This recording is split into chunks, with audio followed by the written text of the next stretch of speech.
So here's the thing. Nothing and no one can ever serve as the proof that you are God, the only cause of your entire life experience. That's the key.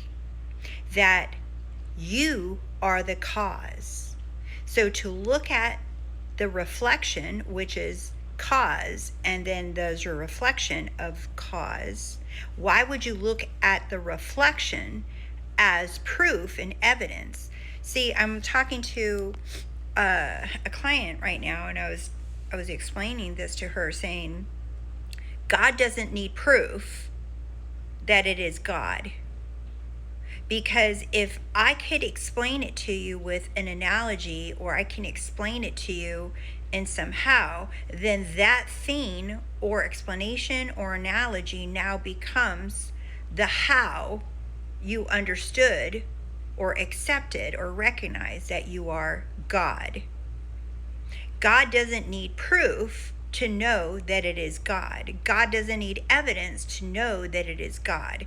God doesn't need anything outside of itself to know who it is. And the same thing, when you decide that you are whatever it is that you desire to be, that is why you don't need the evidence or the proof outside of your word, that my word is the only truth. I decide who I am, and that is the truth.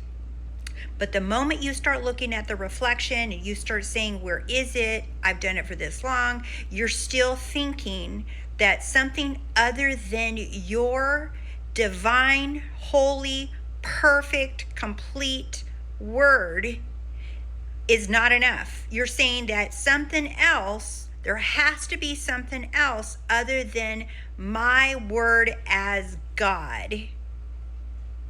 You do not need proof and evidence of anything, just like God does not need proof and evidence. Like, how do I know I'm God? You declare and accept that you are.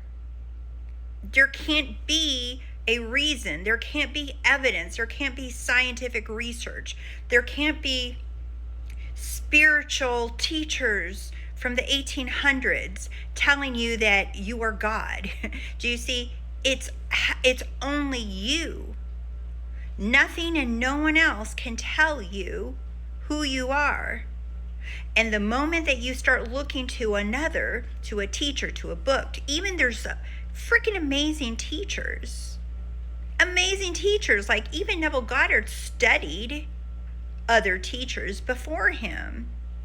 Florence Scovel Shinn was way before Neville Goddard. Like, it does, even them, they're not evidence and proof of who you are and who you say you are and what you have. Like, they're just sharing and pointing people to the truth of who you are. Like, there's only there's a million ways to describe it, right? But until you actually accept that I am the only cause and God of my reality, you will forever seek, how do I know? Is it a feeling? Is it a thought? Can you give me another analogy? Can you give me some practical advice or practical tips? But how? But I'm religious. But what about the God that I grew up with? But what about this? But what about this? You will stay there.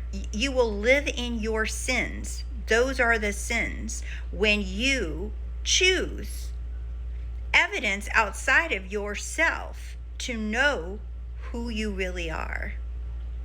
There can be no other way.